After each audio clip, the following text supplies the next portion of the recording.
Ուզում եմ, որ գիտենաք, եղբայրներ, թե ինչ որ ինձ պատահեց, ավելի ու ավելի նպաստեց ավետարանի տարածմանը։ Պալատում և ամենուրեք բոլորն իմացան, որ Քրիստոսի համար եմ կապանքների մեջ։ Նաև Տիրոջը միացած շատ եղբայրներ, քաջալերված իմ կապանքներով, ավելի համարձակվեցին առանց երկյուղի քարոզելու Աստծու խոսքը։ Ոմանք նախանձի ու հակառակության համար են Քրիստոսին քարոզում, իսկ ոմանք բարի մտադրությամբ։ Սրանք սիրուց մղված են քարոզում,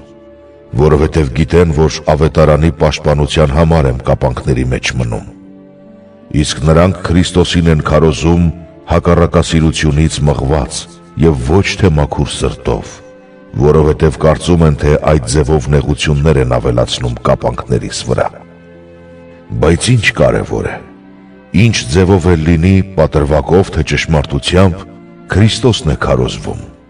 և ես սրա համար ուրախ եմ, ուրախ էլ պիտի մնամ, որովհետև գիտեմ, որ դա ծառայելու է իմ փրկությանը, ձեր աղոթքների շնորհիվ և Հիսուս Քրիստոսի հոգու օգնությամբ։